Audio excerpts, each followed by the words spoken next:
The Royal Disease by Jose Riojas, Daniel Duran, Elena Barata, and Gabriel Flores. Hemophilia is a rare blood disease that can prove to be deadly. Along the course of this video, we will go over the specifics of what hemophilia is, who Queen Victoria is, and her family tree, and the Mendelian and molecular genetics of this royal disease.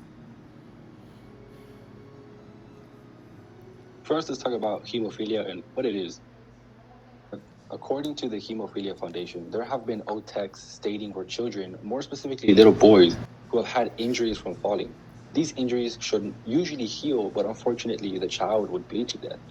Furthermore, there have also been incidents where a simple cut, which would normally heal, caused death in males. In 1828, Frederick Hobbs and Dr. Schuylen coined this unusual disease as hemophilia. Chemo, which comes from Greek, means blood, while philia, which also comes from Greek, means attracted to. So in other words, attracted to blood. But this disease is far from that. It's far from being attracted to blood. Hemophilia, and what we're going to learn about hemophilia B, is a scary disease that affects clotting factors in the body. What this means is that someone with hemophilia who cuts themselves might bleed to death. To better understand hemophilia, let us understand that there are clotting factors in your body, and these clotting factors are the things that allow you to stop bleeding. So, as you understand, hemophilia is a disease that causes excessive bleeding. But how does this happen? Well, in your body, there are things that create blood clots. And this is important because these are the things that stop you from bleeding when you get, for example, a paper cut, or you fall and scrape your knee. These things are called clotting factors. There are multiple factors in your body, but these are the main factors, which is factor 1, factor 2, factor 3, factor 4, factor 5, factor 6, and factor 7. There's also two types of hemophilia, which I'm going to discuss in the next slide. So, as you can see by my little slide, we have hemophilia A and hemophilia B. Hemophilia A is categorized as a deficiency in factor 7, while hemophilia B is a deficiency in factor 9. According to the National Organization of Rare Disease, hemophilia B is caused by a mutation in the F9 gene. Furthermore, 1 in 25,000 males get hemophilia B. So now that I've talked about hemophilia A and B, let us discuss Queen Victoria and how this term hemophilia got coined as the royal disease. So you might be wondering, how did the royal family become so tied to this disease? Well, it all begins with Queen Victoria and her 9 children. Queen Victoria was born May 24th, 1819 in London, England. She was the Queen of the United Kingdom of Great Britain, Ireland, and the Empress of India. This, however, is not the reason she is of importance to us. She was the first-time carrier of hemophilia in the royal family, and one of the best-known public records of hemophilia. She passed away January 22nd, 1901, at 81 years old, of cerebral hemorrhage, in other words, a stroke. It is not mentioned in her record of death that this had to do with having hemophilia. But I would also like to note that the royal family kept their disease from the public as much as they possibly could to prevent their family from looking weak and to allow Queen Victoria's children to marry into other powerful families. And that they did, and unfortunately caused a long line of carriers. Despite this, I would like to continue speaking about her experience with hemophilia. Queen Victoria was the carrier of hemophilia type B. And out of her 9 children, she unfortunately passed this trait down to 3 of her children. Being that she had such a large family, you can see why hemophilia is referred to as the royal disease, considering that a large portion of European royalty in the 19th century were carriers of hemophilia. In the next slide, I'll be going over her family and specifically her children who were carriers of the royal disease. Queen Victoria was married to Prince Albert, and together they had 9 children, all shown in the picture above. 3 of which were carriers of hemophilia. Their names were Alice, Beatrice, and Leopold. Take note that hemophilia B is a sex-linked chromosome disorder that almost exclusively affects male carriers. This will be elaborated in the next few minutes. This can be seen in the family tree on the next slide. Although all 3 of her children carried the gene for hemophilia type B, Leopold was the only one who exhibited the negative health effects. Again, when looking at the family tree, you can see that Alice had 3 children, all of which are carriers. Again, we can see that Frederick V. Hessen, her son, a male carrier, was the only one who exhibited the negative health effects. This is a trend that follows the Queen's entire family through the generations. You might be wondering why hemophilia B exclusively affects male carriers. Well, I'll pass it over to Daniel to explain the Mendelian aspect of hemophilia and to help clear some things up. All right, so time to get to the beefy part of this presentation, Mendelian genetics. So in the royal family, Queen Victoria was the first person to have developed the mutation for hemophilia, which caused her 9 children to have been affected by hemophilia. If you were to look at the first generation, out of the 9 children, like Elena said, only Leopold had hemophilia, while Beatrice and Alice were only carriers of hemophilia. Every other child that did not have hemophilia did not pass down hemophilia to their offspring, and in the pedigree, there is no record of those children being affected by hemophilia. Now, there were some exceptions. For example, there was some incest in the family, specifically Henry of Perugia and Irene. They nasty.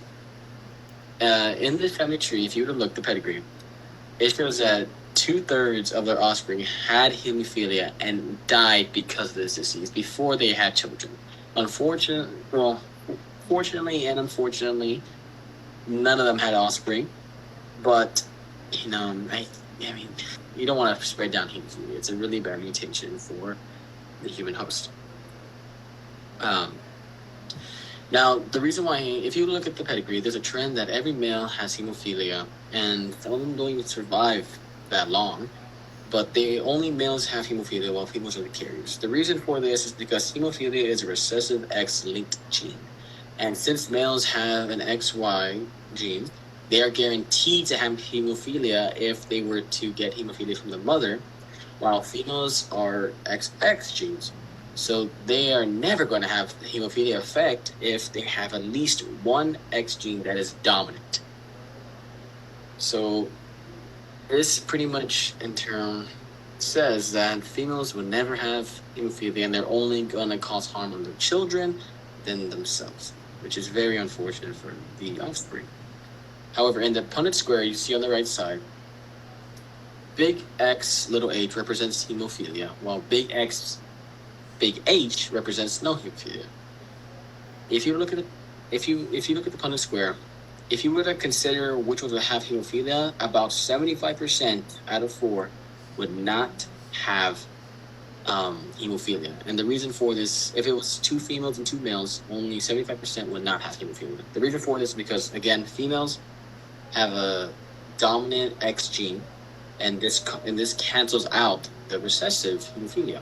So females will only be carriers of that recessive hemophilia gene. Well, males only have one X, and if they were to get the hemophilia recessive gene from their mother, they will always have hemophilia. There is no question about it. There's no way to counteract it if they have a Y from their father. So that's why only 75% will not, and only 25% will have hemophilia. So now here I'll be focusing on the molecular component of hemophilia. So as stated earlier, the 2 types of hemophilia are characterized by coagulation factors that are affected in each case. So deficiency in coagulation factor 8 is termed hemophilia A, and deficiency in factor 9 is termed hemophilia B. So both genes of 4 factor 8 and 9 are located on the X chromosome and not close enough to each other to be considered linked genes, so they're not necessarily always inherited together, or they pretty much are never inherited together. They're recessive in females and present in males. This is because of the backup genes afforded to females, which allows them to be less susceptible to the disease. Nonetheless, they can still be symptomatic, and rare cases of hemophilia are documented. These could arise through the presence of 2 defective factor 8 or 9 genes. They can also present through non-random X chromosome inactivation, which is when one of the woman's chromosome gets shut off, meaning that they pretty much only have one working chromosome, which would be the same as men. So the mutations that cause hemophilia have been localized in a multitude of clinical patients, which has shown that the molecular basis for the hemophilias can be quite diverse. With that being said, I will be given a generalization of them to fit into this discussion. So the mutations can cause a dysfunction in the intrinsic pathway, which is just activated by trauma inside the vascular system, and the extrinsic pathway, which is activated by external trauma. So now I'll discuss the mutations associated with hemophilia.